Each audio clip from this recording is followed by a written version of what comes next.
Oi, gente.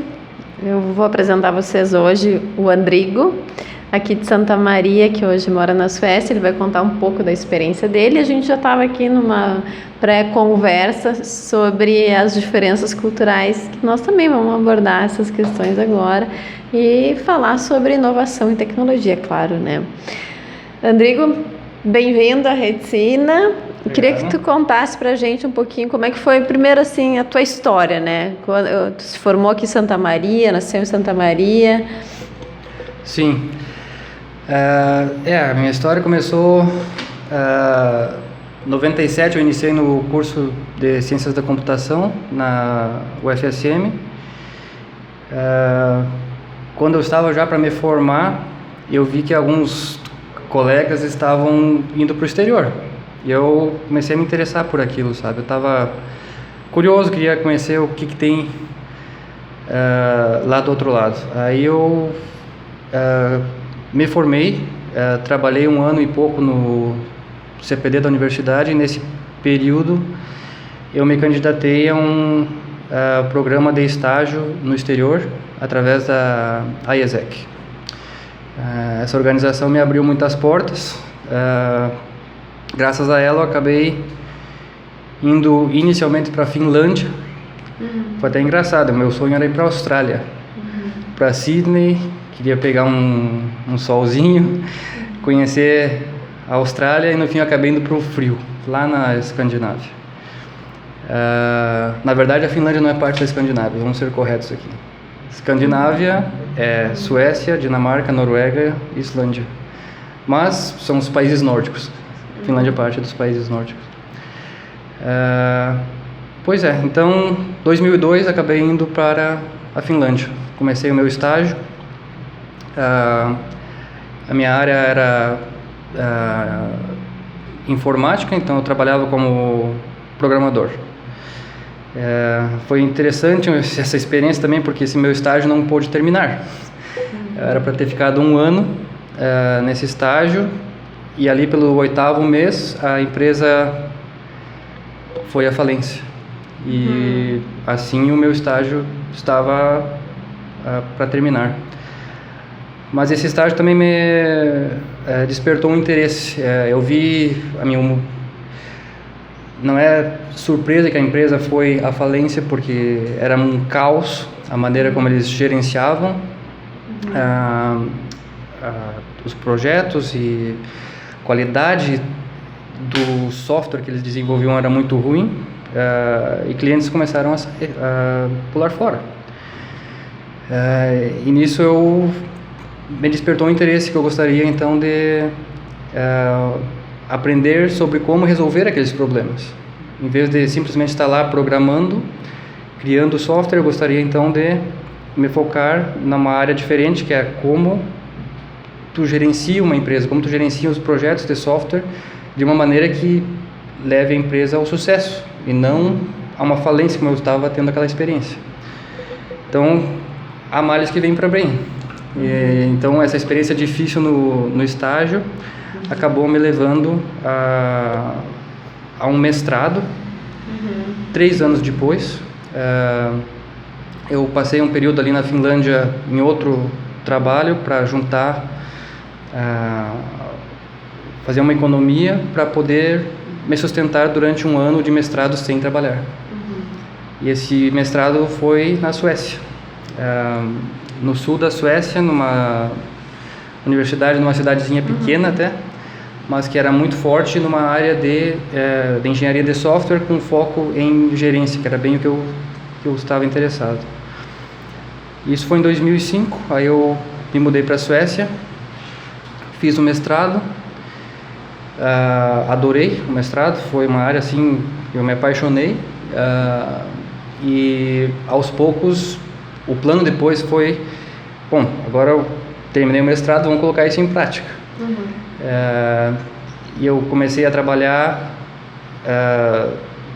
já no final do mestrado, consegui uma oportunidade que o meu supervisor estava iniciando uma empresa. Viram uma oportunidade de negócio, criaram uma empresa e eu estava ali, ele me conhecia bem, comecei a trabalhar ali. No começo foi interessante, eu estava já naquela área que eu gostava de trabalhar, que eu estava querendo trabalhar, mas depois acabou mudando um pouco e voltei para a programação. Gostava, mas não era o que eu queria fazer.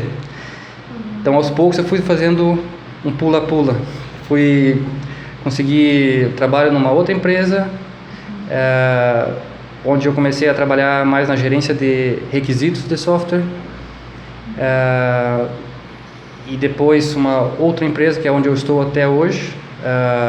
Já faz aí há 8 anos que eu estou nessa empresa. Quase 9, em abril vai ser 9 anos. Onde eu trabalho hoje como gerente de produto. É uma empresa que trabalha com um serviço para empresas que produzem conteúdo digital.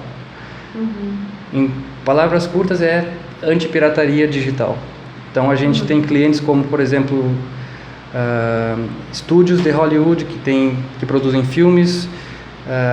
Temos clientes que produzem seriados de TV, por exemplo, HBO, eu falo em inglês, é até estranho falar HBO.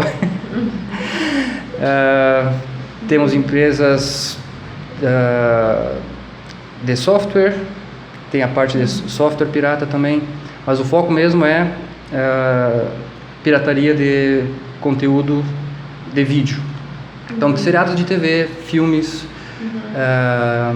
eventos ao vivo, por exemplo, quando tem um jogo de futebol, quando tem jogo de basquete. Então a gente tem as ligas, por exemplo, a UEFA, temos a NBA, a NHL nos Estados Unidos, futebol americano, basquete e tudo mais. Então desse é onde eu fui parar, depois de já o que fazem já 17 anos que eu estou fora do Brasil. Agora, deixa eu voltar aqui. Eu fiquei curiosa para saber como é que, né, não sei se teria como explicar isso de uma maneira simplista, mas como é que se faz esse diagnóstico? Diagnóstico? Onde é que está, onde está produzindo pirataria? A gente tem, bom, da mesma maneira como uma pessoa que vai no Google e procura por uma maneira de assistir um seriado de TV de uma maneira gratuita, a gente tem robôs de software que vão fazer aquela pesquisa no Google, que eles vão fazer pesquisas em vários websites onde tem que são focados em pirataria. Então, através desses robôs de software, a gente identifica onde está o conteúdo. Então, um passo é a descoberta. Como descobrir? Tem várias maneiras de descobrir. Tem vários canais de pirataria. E para cada canal de pirataria existe uma solução de software que vai descobrir o conteúdo naquele canal. Por exemplo, tem as redes de peer-to-peer, o BitTorrent. A gente está lá também. Não é pela web que tu vai assistir como um stream, mas tu vai baixar o arquivo através da rede de peer-to-peer. Então a gente tem uma solução para aquela rede também. E depois que a gente descobre esse conteúdo, a gente tem todo um processo de tentar remover através de enviar. Dependendo da legislação da onde este site está, agora vai me faltar algumas palavras em português, hosted, onde o site está hospedado. Dependendo da legislação, se eles obedecem à legislação, eles provêm uma maneira de, se alguém notificar eles vão tirar fora do ar. Então, muito do que a gente descobre acaba sendo tirado do ar bem rapidamente. Outros casos já demora mais. Tu tem que fazer um processo que tu vai falar com o servidor, eu digo o provedor de onde aquele site está sendo hospedado. E se isso falhar, tem possibilidade de juntar provas e o cliente pode também processar aquele site. a gente consegue a evidência, né? Aqui está a prova que existe a pirataria neste lugar. Então, dessa forma a gente consegue prover o serviço para o cliente, de tentar pelo menos minimizar o problema da pirataria. Nunca se vai ganhar, mas pelo menos a gente tenta dificultar aqueles que estão ganhando dinheiro em cima de um conteúdo de propriedade intelectual que eles não deveriam. A gente tenta pelo menos minimizar o problema, dificultar para eles, dificultar a vida deles, para eles não... E esse software, vocês que desenvolveram, a empresa que vocês trabalham, ele já... Sim, ele foi desenvolvido, era uma startup na Dinamarca, em Copenhague. Já em 2008, 2010, eles começaram uma parceria com uma firma de advocacia em Copenhague, focado no mercado dinamarquês. Eles tinham um problema com pirataria ali e começou pequeno, mas aí eles viram o potencial. Nossa, isso aqui não é só na Dinamarca, não é só com música como era naquela época. Isso é um problema global, tem muitos clientes em potencial do outro lado do Atlântico, em Hollywood, por exemplo, e aí eles começaram a desenvolver mais e vender agressivamente também. Eles vendem a tecnologia também, o software, ou eles vendem o serviço? Eles vendem o serviço. Só o serviço. É o serviço. A gente vende como... É um serviço tem vários pacotes que o cliente pode escolher e a gente... mas não se vende o software em si, é o serviço. E geralmente, digamos assim, é rápido esse diagnóstico? Assim, Às vezes tem que ser muito rápido. Se é um esporte ao vivo, por exemplo, se é um jogo de futebol, tem que ser nos primeiros 30 minutos daquele evento, a gente tem que mostrar que está prestando serviço. Então a tecnologia tem que se adaptar a isso também, tem que ser quase tempo real, tu tem que estar lá para fazer isso. Mas aí no caso do jogo ao vivo, derruba o jogo na hora mesmo. Quem já tentou assistir jogo de futebol nesses streams, né, e viu que a stream caiu, se é um dos nossos clientes, provavelmente foi a gente que derrubou. Então o negócio não é sempre que você consegue, mas como eu falei, a gente tenta no máximo, se não é na hora, pelo menos a gente vai ter a evidência para depois. E tu não saberia dizer assim se o contrato é por evento ou por ano, não sabe assim essa parte? Também depende muito do que o cliente quer. Se tem clientes que estão em contratos anuais, eles renovam, e se eles têm por exemplo, se é um estúdio de Hollywood que tem um filme novo, vai ser incluído naquele ano que o filme foi lançado, outros filmes vão ser retirados. Se é esporte, por exemplo, vai ter a temporada do ano corrente, por exemplo, eles vão cobrir durante aquela temporada. Ou pode ser um contrato, geralmente é contrato anual ou um pouco menor e renovado. E tu poderia falar em valores? O negócio, essa linha de produtos que eu trabalho, ela tem uma receita de 16 milhões de dólares, mais ou menos. Então, é uma área bem grande. Os contratos podem variar muito de dezenas de milhares de dólares ou até centenas de milhares de dólares. Depende muito do tamanho do contrato. Um jogo de futebol? Por um jogo? Eu não saberia dizer por um jogo, mas geralmente é o contrato para a temporada inteira, assim. Mas daí eu já entro em valor, em muitos detalhes. Muito detalhe, tá bom. Mas é importante a gente, né, pensar, sabe, tem cliente brasileiro? Tem cliente brasileiro também. Tem cliente brasileiro. Existe, por exemplo, se eu quisesse alguma produtora aqui, que a gente também tem bastante gente do cinema que assiste, que é a Rede Cine. Eles podem procurar vocês quando eles forem lançar um filme aqui no Brasil, ou quanto tempo seria? Digamos, tem um público de produção aqui do Brasil ou só grandes canais? Não, a tecnologia ela pode funcionar para esse caso também. seria possível. Teve aquele filme, né, que é... Qual era o nome? Foi muito pirateado aqui no Brasil, do Tropa de Elite, né, que foi extremamente pirateado, inclusive virou uma publicidade do filme. Depois, no segundo, eles fizeram fizeram vários movimentos para que ele não fosse tão pirateado. Então, nesses casos, assim, essa tecnologia seria bem-vinda, né? Sim, com certeza. Mas teria um preço acessível, será, para algum produtor brasileiro, assim, mas... Temos que definir o que é acessível. Um filme, né, mais ou menos brasileiro, em média, dessas, deve dar uns 4, 5 milhões, 5 a 10 milhões a produção, né? Digamos, um filme nesse patamar, será que ele teria condições de pagar? Tem. Acho que teria, sim. Tem que ver o seguinte, produzir conteúdo hoje sem proteger é como tu comprar um carro sem ter um seguro. Pode colocar a risco o teu investimento. Tu está investindo pesado para desenvolver um conteúdo, mas se não proteger, vai ter pirataria correndo solto, né? Como dependendo do serviço que é contratado, a gente pode fazer um serviço melhor ou pior, tipo, a extensão desse serviço pode ser diferente. Então, de repente, se tiver um interesse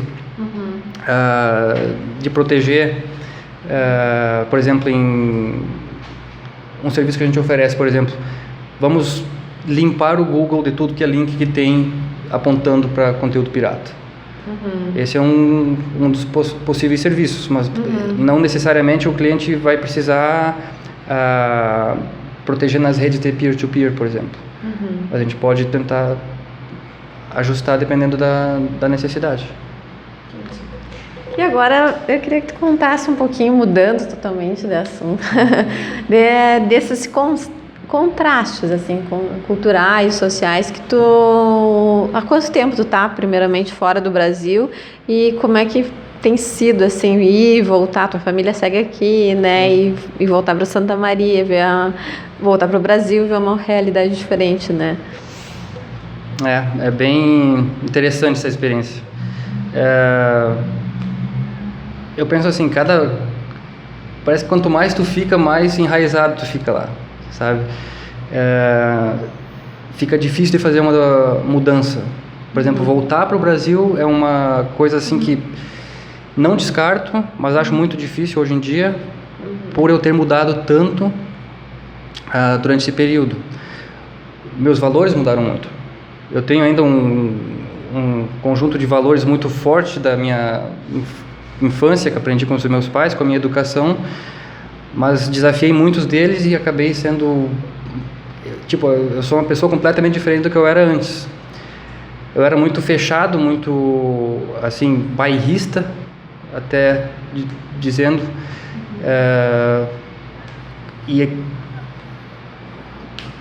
tendo essa experiência de tu ver que o mundo não é aquele buraquinho onde tu nasceu, onde tu te criou, e o mundo não é algumas cidades que tu visitou no Brasil. Quando tu vai para o exterior e tu tem uma oportunidade como eu tive, de estudar, por exemplo, estudei com muita gente da China, do Paquistão, da Índia, muçulmanos, coisas que tu não tem muita chance de interagir com essas pessoas aqui no Brasil. Tu vai para um país onde uma cultura bem diferente, que lá tem certos estereótipos que a gente tem sobre eles, que são verdade, mas que tu entendendo melhor como aquilo funciona, tu vê que o negócio até pode ser não tão ruim como se pensa.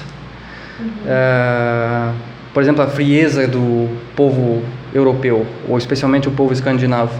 É verdade, isso eu não posso dizer que é mentira. Tem exemplos, por exemplo, de eu ir para... Quando eu faço musculação lá em Malmö, onde eu moro, não é aquela camaradagem que eu tinha quando eu fazia musculação aqui em Santa Maria. Aqui a gente tinha um grupinho de amigos, a gente jogava futebol nas terças-feiras, fazia musculação nos outros dias, E a gente se conhecia por nome, a gente era parceria. No trabalho também, quando eu trabalhava aqui, tu é amigo dos teus colegas. Lá tem uma certa distância entre as pessoas que não... Tu acaba não puxando muita conversa com estranhos, por exemplo. Fica um exemplo bem interessante também, agora que eu vim para cá, um exemplo bem recente. Estava no mercado comprando frutas e verduras, estou lá escolhendo tomate. Tomate ou estão muito verdes ou estão podres. Tinha tomate podre. Chega um senhor do meu lado e começa: esses tomates estão horríveis, como é que podem colocar tomate podre nesse lugar aqui? E eu pensando: sim, é verdade, é um absurdo, não devia estar aqui esses tomates. Olha aí, ou é verde, a gente não pode comer agora, ou é podre, que a gente não pode comer agora também. Aí eu fiquei só pensando, essa situação lá na Suécia muito dificilmente ocorreria. E é uma coisa que eu não teria essa liberdade de falar com um estranho na Suécia sobre a qualidade dos tomates. Porque tem uma distância, tu não puxa a conversa com estranhos. É até meio... Como é que faz amigos na Suécia? Isso é uma boa pergunta também. Eu acho que a melhor maneira é tu, por exemplo, fazer alguma atividade que tu tem um interesse em comum. Eu fiz muitos amigos, por exemplo, através da dança. Eu fiz aula de danças de salsa, bachata e na verdade é um dos meus hobbies favoritos. Hoje em dia eu danço muito, toda semana, 2, 3 vezes. Temos um artista. Nunca me apresentei, mas me defendo bem na pista de dança, sabe? Então ali eu fiz um grupinho muito bacana. A gente viaja junto às vezes para festival de dança. Vai para... Eu moro em Malmö, que é na Suécia. Tem muita... A comunidade de dança em Copenhague, por exemplo, é muito grande. Então eu vou para Copenhague o tempo todo. Cruzo a ponte de trem e vou dançar em Copenhague. E volto para casa depois. Então é uma maneira boa de fazer amigos, eu acho que é através de atividades em comum. Alguns do trabalho, por exemplo, não são só suecos que moram lá. Eu tenho amigos suecos, mas tenho muitos amigos estrangeiros também. Que, como tu tá lá no mesmo barco, tu tá num lugar estranho, tu acaba tendo mais facilidade de fazer amizade com essas pessoas. Então também é mas tem vários grupos por exemplo, de estrangeiros que estão lá, expatriados, e as pessoas se conhecem por lá também. Então tem maneiras, mas tu tem que te mexer. Amigos não vão aparecer assim, cair do céu. E a estrutura, né? A gente estava falando aqui também da questão da estrutura da cidade, a estrutura de Santa Maria, a estrutura brasileira, né? Que lá tem muitas árvores, inclusive nós tivemos vários cortes de árvores aqui em Santa Maria, absurdamente, né? Então, e também tu estava falando da sustentabilidade, né? A Suécia é vista, né, como um país da inovação, da qualidade de vida, da sustentabilidade. Então, como é que é viver neste lugar e como é que é voltar para Santa Maria e ver as diferenças aqui? Como é viver é muito bom. De saber que tu vê assim, parece ter mais justiça, porque tu tá pagando os impostos e é muito altos os impostos. Aqui tu paga no máximo 27,5% de imposto de renda, lá tu pode chegar a pagar 60%, dependendo da tua renda. São absurdos os impostos. Dinamarca é assim também. Mas tem até uma pesquisa, se tu procurar na Dinamarca, os dinamarqueses foi escolhido o povo mais feliz, mais satisfeito com suas vidas. E eles dizem assim abertamente: eu pagaria até mais impostos se eu ver que o retorno está vindo. Então eles não têm problema em pagar impostos tão grandes, tão altos, quando o retorno está muito visível. Exemplos desse retorno: por exemplo, tu vê em termos da infraestrutura da cidade, exemplos que eu posso dar: quando o asfalto está começando a abrir, tu vê que você está mostrando os sinais da idade. não vai esperar abrir um buraco lá. Ele não vai vir e tampar aquele buraco mal e porcamente, recapar, né? Não tem operação de tapar-buraco lá. O que você faz? Vem uma equipe, arranca aquele asfalto velho, mas arranca mesmo, fica ali 2, 3 centímetros ali, vem uma máquina, arranca aquela camada, e vem a outra e larga o asfalto por cima, e faz bem feito. E eu vejo isso, já estou nessa cidade já há 10 anos, e eu lembro de ruas que foram, onde o asfalto foi trocado logo no começo, e estamos aí há 10 anos com asfalto bom ainda. Isso, na verdade, é necessário. Sabe por quê? Quando chega o inverno, se bem que os invernos não estão lá tão frios hoje em dia, mas quando tem muita neve, vão as máquinas para a rua fazer a limpeza. Nas rodovias, nas estradas menores, na própria cidade, passa lá um caminhão com uma pá enorme, arrastando a milímetros do chão. Como é que tu vai conseguir fazer essa pá limpar o asfalto se não está lisinho aquele asfalto? Se tem buraco por tudo, vai quebrar a pá do caminhão, né? Então é até necessário que o asfalto esteja assim para poder ter também a manutenção dele, a limpeza. Outro exemplo, continuando nas ruas, quando tu vai estacionar, tu tem que prestar atenção numa coisa. Tem lá uma placa que diz de tais dias do mês, é uma vez por mês que isso acontece, este lado da rua vai passar por uma limpeza e tu não pode estacionar. Então, se a placa está dizendo que tu pode estacionar, tem uma exceção embaixo dessa placa dizendo que neste dia, nestes horários, não pode estacionar. Por quê? Vem o caminhão da limpeza. Eu fiz isso, eu tinha carro, agora já não tenho mais, mas eu estacionava o carro, eu tinha que estar muito atento, porque senão vinha a multa, né? Sim. E que multa! Era pesada essa multa, equivalente em reais em torno de R$350, mais ou menos, por estacionar no local errado. Eu vi na Zona Azul um carro com um ticket, era R$15 por estacionar no lugar errado. Lá o negócio é realmente pesado. Então, mas tem esse exemplo da limpeza das ruas. Então vem o caminhão, ele tem uma vassoura giratória, que vai na beiradinha ali na sarjeta, coletando aquela poeira. Ou as folhas que caem do outono, por exemplo, tem que deixar a rua limpinha, né? Outra coisa, no inverno, só vivendo lá para ter essas experiências, se nevou, ou se pode a neve derreter e tem uma camada de gelo, o que eles fazem? Eles largam uns pedriscos para as pessoas não escorregarem na calçada. Largam sal também, para não deixar congelar. O sal evita que congela. Quando termina o inverno, tem muito sal e muito pedrisco nas ruas e nas calçadas.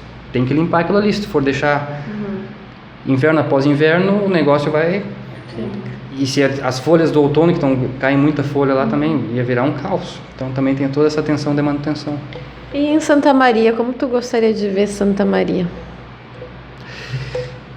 Eu gostaria de vir para Santa Maria e não encontrar os mesmos buracos todos os anos no mesmo lugar, nas mesmas ruas, e ter que desviar por outros lados porque outro buraco apareceu do lado. Tá terrível. Santa Maria é frustrante de vir para cá e ver que aparentemente a única área que a cidade está se desenvolvendo é através da construção de novos prédios. Eu vejo muito quando eu venho para cá, que o mercado imobiliário está sempre em ascensão, tem sempre prédios novos sendo construídos, mas no que se trata de investimentos nas vias públicas, por exemplo, é terrível. É frustrante de vir para cá e naquela trepidação toda e memorizar onde estão os buracos. Acho que do dias que eu lembro de buracos de quando eu estava no Brasil, 17 anos atrás, eles estão lá até hoje. Essa é a minha frustração de vir para cá e ver que eu não está indo para frente. E esses parques e áreas verdes, assim? Tem bastante, tem bastante. Lá, né? Não lá. aqui. Eu acho que na Europa em geral, assim, não é só em Malmö, onde eu moro, mas tem uma arborização bem forte na cidade e fica bonito demais. É refrescante viver num lugar assim. Não é aquele negócio que tu tá num meio de concreto e tu não tem áreas de lazer que tu pode simplesmente ir e relaxar.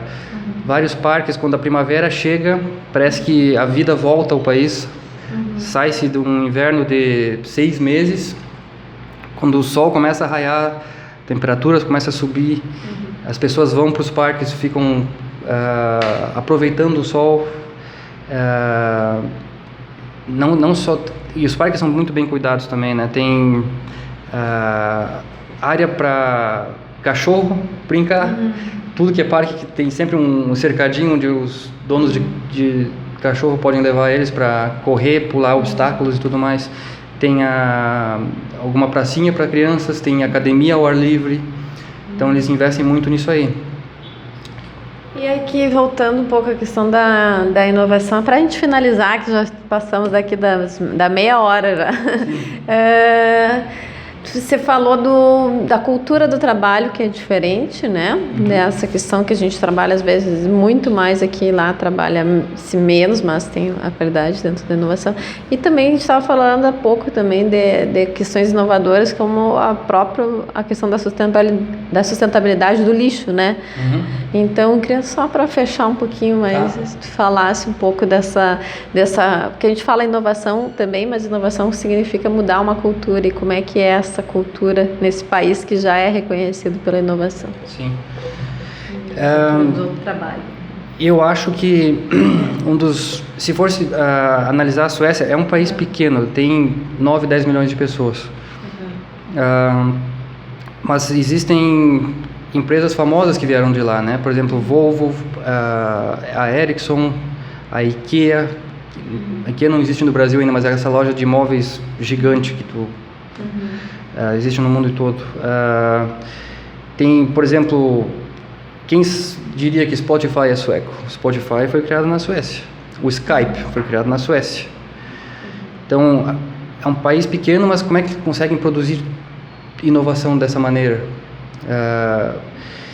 Isso é uma teoria minha, de ter experiência, de ter trabalhado lá, de viver nesse país. Eu acho assim, existe uma cultura bem diferente de como tu enxerga o trabalho. Existe um respeito muito grande pela pessoa que está por trás do trabalhador. Não vai se trabalhar 10, 12 horas por dia. Isso é muito incomum na Suécia, de tu ter um ritmo tão forte o tempo todo. No meu trabalho eu já tive períodos onde eu tenho que trabalhar assim, mas são períodos curtos, talvez uma semana, 2.